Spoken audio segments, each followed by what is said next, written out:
Okay. Go ahead, you do it. Okay. Yeah. Whenever you're ready. This week on Music Worth Buying, we're going to be listening to new music from Dawes, all your favorite bands. And Waterfall by My Morning Jacket.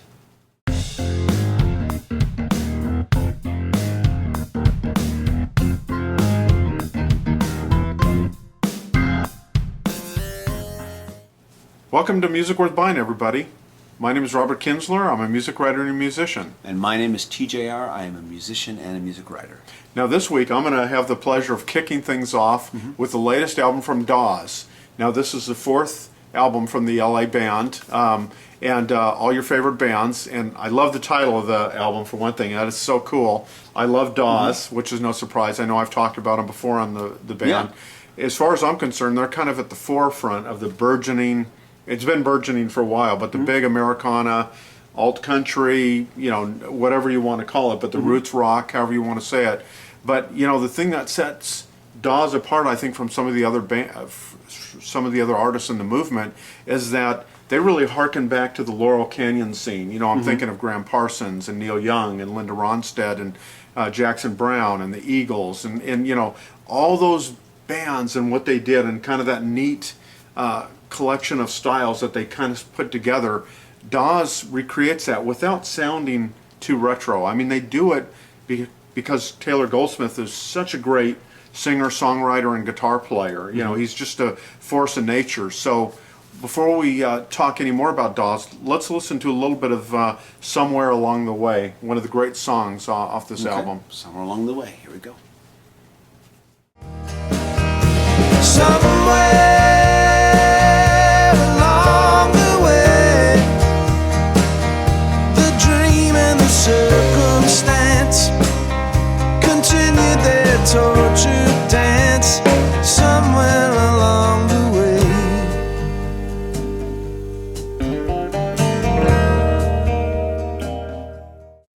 Okay, my first listen on this, and you've brought Dawes on the show before, and I know what a big fan you are. Right. I've been like, oh yeah, they sound pretty good. You know, haven't been that, you know, excited. Haven't thrown it head first. Haven't thrown it head first. Yeah. This song is probably the best song you have ever shown me by them. I really love the lyrics of this song. This to me really harkens to some of the best songs I've heard by the Eagles. Exactly. As far as lyric writing, and that I love the way it tells the story, the narrative. I was thinking about that the other day. I went back. I listened to Lying Eyes again, which is one of the most overplayed songs on the radio. It is. It drives you crazy. People are sick of it. I've never gotten sick of it because I'm in love with its lyrical structure and its melody, and how beautifully structured those. I can never get over how beautifully structured those lyrics are. How well it tells its story. How it also just leaves just enough little bits and pieces to open certain things to certain interpretations. I love the way it says things without saying them literally, but literally enough that you can follow the story. Right. This song does the same exact thing for me. Yeah. I was very impressed with the song, very impressed with its chorus, and this song really does excite me about Dawes. Yeah. And you know, the songs are great on this album, but it's the great musicianship. You know, it's Taylor. He plays lead guitar. He writes the majority, if not all, the songs on here. He's a great singer. His brother, and hopefully I get their name right, I think it's Griffin. He plays the drums and does backing vocals. And then, but it's been the same four guys for a while. They really lock in and do the great, you know, just play these songs and these arrangements with a lot of power and subtlety and nuance, kind of like what you were talking about with the Eagles, where it really ups the quality of everything. I mean, it starts with a song, sure, and then having a great singer to sing those songs, but it's everything else that they do around it, and the album production and everything, and it just very impressive. You know, really, I've loved all four albums, but this one I feel very, very strongly that it's probably their best album to date. I really feel that way. I love this song lyrically more than I can say, and can't wait to hear it again. Yeah, and I think you'll find that with some of the other songs, they also do that. They're very reminiscent and reflective. You know, the songs, like kind of like, even though they're a young band, it's like they're looking back. They're, you know, they conjure up things, and there's a kind of magic to that. You know, a very nice package too. It's hard to see here, but it has pictures of the four guys and Dawes, and I think it even like there it says Griffin on it. You can even see their names under it, kind of like they're hanging on the wall, like of a I don't know, like a 1920s home or something like that. You know, and then it has their picture on the back too. You know, just a really nice package. You know, and CD inside there, and then comes out as a very nice booklet. and speaking of lyrics, the lyrics are very easy to read here too, which Yes, is really they were. nice. I read them as we You know, listened. it's very colorful with some neat pictures that kind of, I think, reinforce kind of that you know, kind of that theme about looking back and just recalling, you know. And nice pictures there of the band, you know, in the studio and stuff. So just a very nice package. Yeah. You know. You know, with the title, All Your Favorite Bands, when you first mentioned the title, I thought, well, what, is it a covers album? Yeah. All Your Favorite Bands? Yeah. Like, we're going to cover all your favorite bands? No, in this one? no, this is all original material Yeah, on yeah. here. Very good. Yeah. Yeah. And matter of fact, speaking of that, why don't we listen to the title track a little Okay. bit of that, because I just love this song. Okay. All Your Favorite Bands, right? The title alone intrigues me, so yeah, Yeah. let's check it out. Here we go. Cool. I hope your brother's El Camino runs forever. I hope the world sees the same person that you've always been to me. And may all your favorite bands stay together.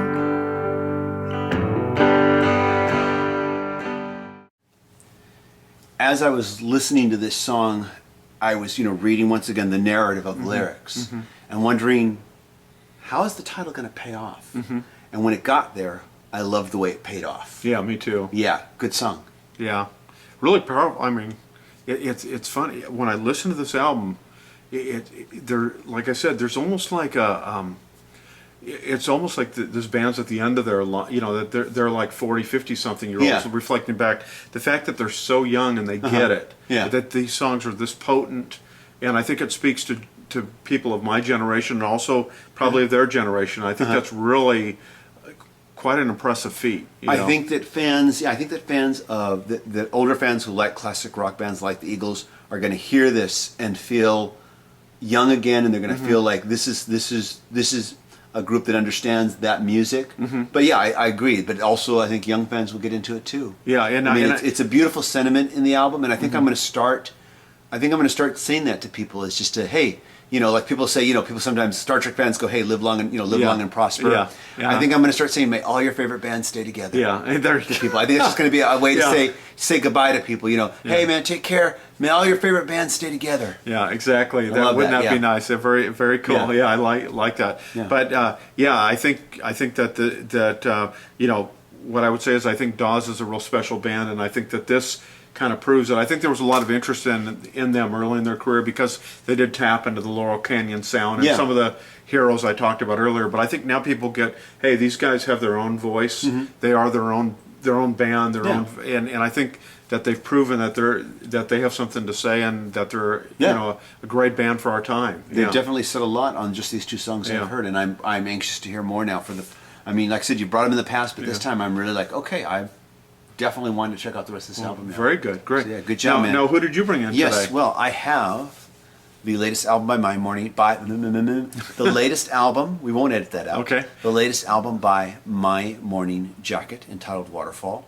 This is their 7th studio album, produced by Tucker Martine and group frontman Jim James. Sometimes he goes by Yim Yames, but Jim James most of the time. I'll be honest, sometimes I have mixed feelings about My Morning Jacket. They have done music that I've fallen in love with on first listen and kept loving ever since. Then they've done stuff that has just kind of left me puzzled. You know, their album Evil Urges, I was left kind of scratching my head over that album. Like, I didn't get this whole retro disco thing they were going for, and I even thought, were they trying to parody it? Was this supposed to be a parody? I just was baffled. But not so with this album. This time the band has bowled me over big time with this musical collage of arena rock, psychedelic rock, and hippie folk music and garage rock. And you know, Jim James, the frontman, lead singer, he suffered an injury during the recording of this album. But this is mostly a very musical, hopeful album. It's filled with themes of renewal, and nowhere else is that really more present than in the opening track of this album, which we're going to play for you a little bit right now. This track, and we'll talk about it a little bit in a minute, this track is called Believe Nobody Knows. And here we go.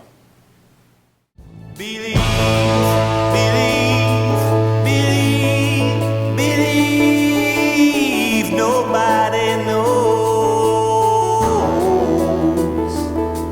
Believe, believe, believe, believe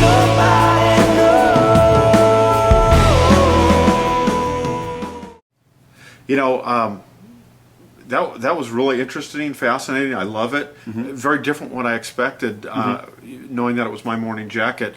It's almost as if Greg Allman and the Decemberists were locked into a studio for a week together or something. Yeah, that's a good. I like that. And then they came out with this. They came out with this, but I really like it. It's very different. I had not thought of that analogy. I like that analogy.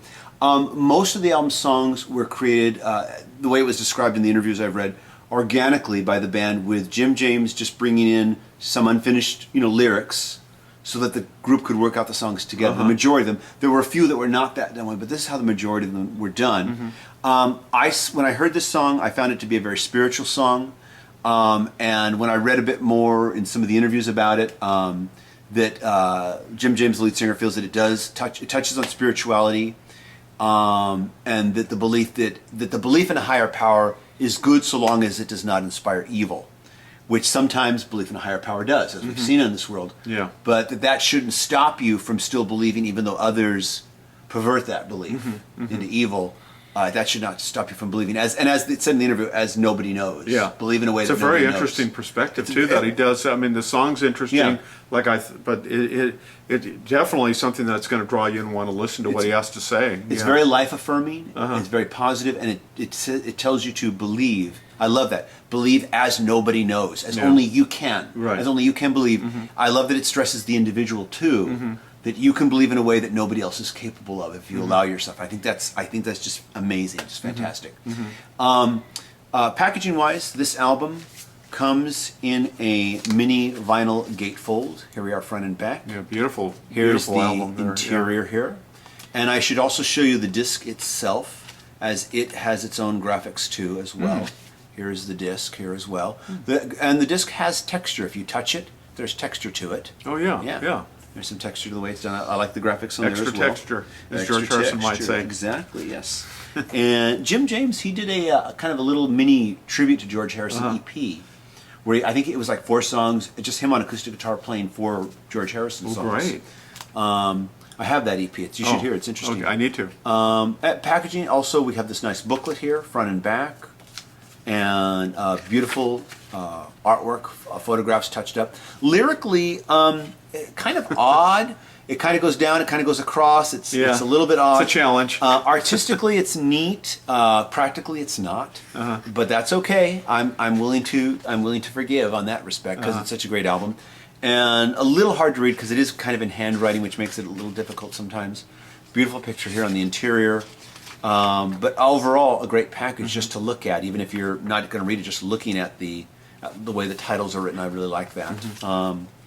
But yeah, let me go ahead here, and we're going to play another track. And by the way, I should point out, I'm holding the deluxe edition, which contains extra bonus tracks, some of which are new original songs, some of which are alternate or demo versions of songs on the album. We're going to actually hear one of these bonus tracks on one of the original songs, and this is a song called Tropics, parentheses, Erase Traces, end parentheses. And so here we go. Tropics off the map, through the backseat lane, on the right path, out of body for the first time, in a long time, the right time, window to another. That's one of the bonus tracks from Waterfall, from the deluxe edition, and that bonus track is worth the extra few dollars you're going to pay for the deluxe edition. That track alone is worth it, the extra few dollars you're going to pay. It sounds like very impressive just on a first listen. Yeah, it's tremendously impressive. It's very epic. It feels like almost like maybe this is premature because I've only heard the album a couple of times, 3 or 4 times, 5 times, but it almost feels like this is like a Stairway to Heaven epic type of song, in my opinion. Great guitar work. I love it texturally. I love it melodically, and it's one of my favorites on this album. So I'm glad I got the deluxe edition. Something else I wanted to mention, just a little comparison. This album was recorded at Hilltop Studios, located at Stinson Beach, and the band lived out there, and that right there, literally walking to the studio out there while they recorded it. And in the same way that Led Zeppelin found that the Cottage of Brongniart, hopefully I pronounced it right, inspired a lot of their recordings, like Led Zeppelin 3, a lot of their recording process, I feel like this album was also equally inspired by where they recorded it, which was Stinson Beach, California. Yeah. And I believe you can hear that as you listen to the album. That's my opinion. That's a really interesting, that you hear that it comes through in the music. Yeah. That geography and kind of where they were and where they were staying. Yeah, very well. Thanks for bringing that in. I definitely need to hear that album like right away. I definitely need to hear more of this Dawes album. Yeah. So My Morning Jacket and Dawes, two great, I'd say, bands really, celebrating rock and showing how great it still is. Absolutely. Very original and fresh sounding. Yeah. So thank you very much for watching. Thank you for subscribing to the channel. If you haven't done so, please do so right now. We'll wait. Where's my watch? Shoot. Yeah, I know. We'll Nobody wears watches anymore. Yeah. It's just, everybody uses their phone now. Yeah. Oops. That's how you tell what time it is. Yeah. Anyways, but thank you for subscribing and thank you for sharing the show with your friends on Facebook and Twitter. If you've heard these albums, please let us know what you think and leave a comment and join the conversation. And until next time, my name is TJR. You can check out my music at my website, tjrmusic.com. Join my email list and I'll send you a link for some free MP3s of my own recordings. And you can check out my solo reviews here at the channel, here at Music Worth Buying. And what about you, Robert? Well, everybody knows I'm Robert Kinsler, so therefore everybody in the world knows it, everybody that watches the show. So you're more famous than me. I don't know I don't know what that means. Okay, but anyways, go ahead. It means something. But you can read my stuff at ocregister.com, at musicworthbuying.com, musicnewsnashville.com, and of course at desertstarweekly.com. Or you can just Google Robert Kinsler and it'll pop up or something. Yeah, definitely go to musicworthbuying.com because that's where you have a lot of articles being talked about here on the show. Yeah, and a lot of news breaking posts about music and what's happening. Absolutely, yeah. Okay. Well, thanks for watching. We'll see you next time. See you later, everybody. Thanks. Bye.